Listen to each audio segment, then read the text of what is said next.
नमो अरहन्ताणं नमो अरहन्ताणं नमो अरहन्ताणं। आचार्य प्रवर ज्योति की साधना करने वाले साधक का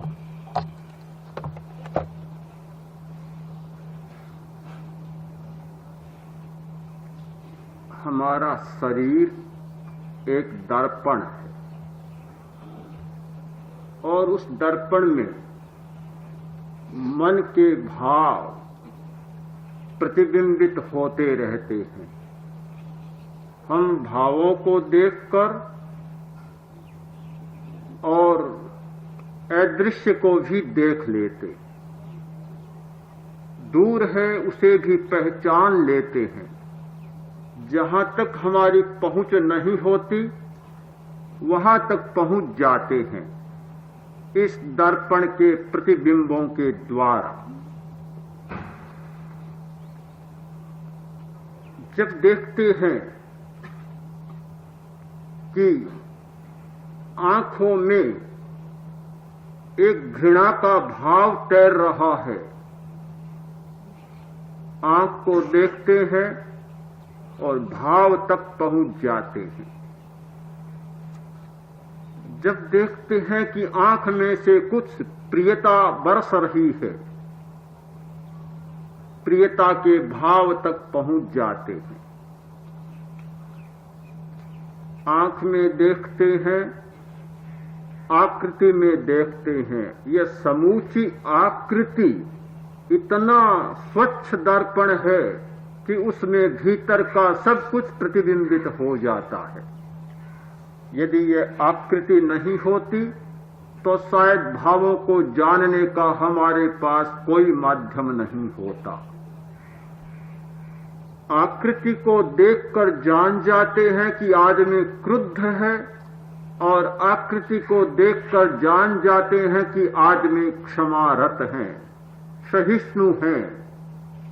सहिष्णुता और क्रोध दोनों हमारे सामने प्रकट नहीं होते, क्योंकि सहिष्णुता और क्रोध दोनों इस शरीर के धर्म नहीं है। वे जहां जन्म लेते हैं और प्रकट होते हैं उनका स्थान कोई दूसरा है। हमारे सारे भाव सूक्ष्म जगत में जन्म लेते हैं और प्रतिबिंबित इस स्थूल शरीर में होते हैं।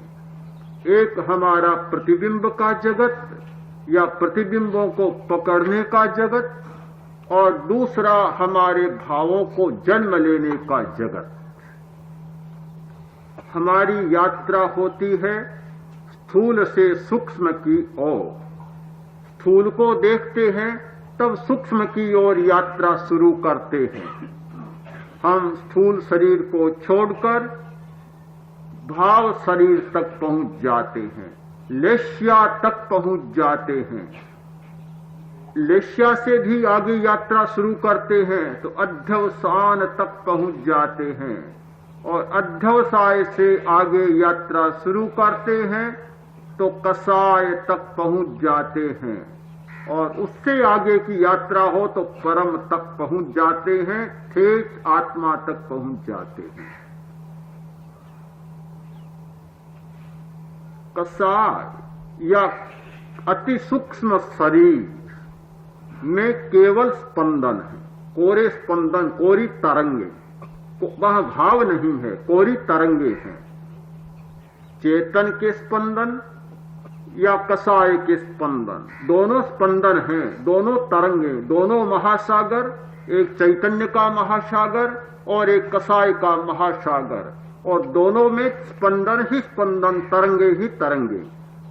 वे तरंगे बाहर आती हैं, अध्यवसाय तक पहुंचती है, तब भी स्पंदन, कोरे स्पंदन। अध्यवसाय का मतलब ही है कि सूक्ष्म चैतन्य के स्पंदन। सूक्ष्म चैतन्य के स्पंदन सूक्ष्म इसलिए कि उसका कोई केंद्र विशेष नहीं है। शरीर में, हमारे स्थूल शरीर में उसका कोई विशेष केंद्र नहीं है। वे अपने सूक्ष्म रूप में स्पंदन ही स्पंदन हैं, तरंगे ही तरंगे हैं। हम अध्यवसाय में देखेंगे तो क्रोध की तरंगे होगी, क्रोध का भाव नहीं होगा। कर्म शरीर में, अति सूक्ष्म शरीर में क्रोध की तरंगे होगी, क्रोध का भाव नहीं होगा। वहां तक कोरी तरंगे होती है। वे तरंगे जब सघन होकर और भाव का रूप लेती है, वह लेस्या बन जाती है। लेस्या में पहुंचकर भाव बनता है और तरंगे ठोस रूप ले लेती है, शक्ति ऊर्जा पदार्थ में बदल जाती है, एनर्जी मास बन जाती है। वहां उनका ठोस रूप बन गया। तरंग का ठोस रूप भाव, तरंग का सघन रूप भाव और भाव का सघन रूप क्रिया। जब भाव सघन बनता है तो वह क्रिया बन जाती है और हमारे स्थूल शरीर में प्रकट होती है और हमें दिखने लग जाती है। हम क्रिया को देखते हैं, क्रिया को देखते हैं, क्रोध की क्रिया को देखते हैं, क्रोध के लक्षणों को देखते हैं, क्रोध के चिन्हों को देखते हैं, क्षमा की क्रिया को देखते हैं, क्षमा के लक्षणों को देखते हैं, चिन्हों को देखते हैं। उन चिन्हों के सहारे आगे यात्रा शुरू करते हैं, स्थूल से सूक्ष्म की ओर। तब पहले भाव तक पहुंचते हैं, लेस्या तंत्र तक पहुंचते हैं और फिर तरंगों के जगत में जाते हैं। तो अध्यवसाय आता है और कसाय का तंत्र आता है और फिर उस चैतन्य के स्पंदन तक भी पहुंच जाते हैं जहां से चैतन्य के स्पंदन उद्भूत होते हैं। बहुत बड़ा प्रश्न है। एक चैतन्य का महासागर और चैतन्य के स्पंदन बाहर आ रहे हैं और दूसरा कसाय का महासागर, जहां से सारी मलिनताएं बाहर आ रही हैं। किंतु चैतन्य तो मलिन नहीं है, वह तो शुद्ध है, वह शुद्ध है। फिर ये अशुद्धता क्यों? चैतन्य में अशुद्धता क्यों? चैतन्य में मलिनता क्यों?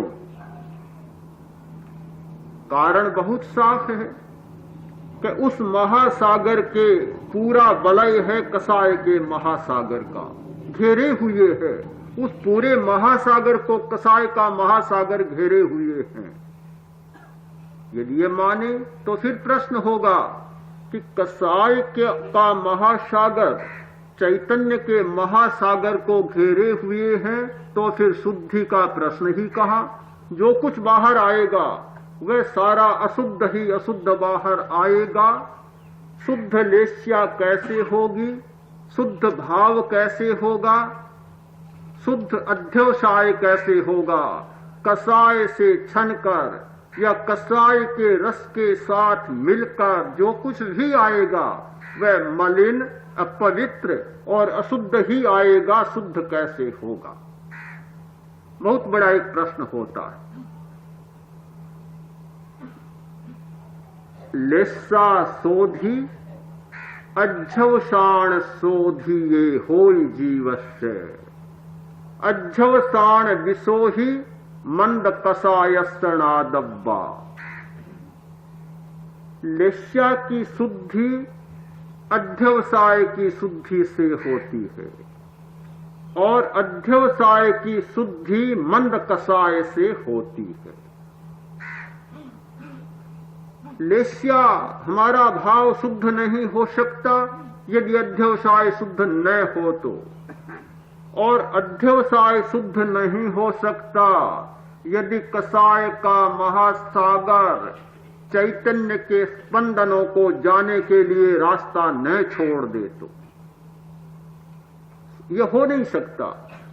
तो कसाय मंद होता है, इसका अर्थ होता है कि कसाय का महासागर एक रास्ता कर देता है चैतन्य की रश्मियों को बाहर जाने के लिए। वे उस रास्ते से आती हैं जहां कसाय के तीव्र अनुभवों का स्पर्श ही नहीं होता। इसलिए वे शुद्ध धाराएं चैतन्य की बाहर आ जाती हैं और वे शुद्ध धाराएं शुद्ध अध्यवसाय का निर्माण करती है। शुद्ध अध्यवसाय शुद्ध भावों का निर्माण करता है और शुद्ध भाव विचार को शुद्ध बनाते हैं, मन वचन और कर्म काया को शुद्ध बनाते हैं।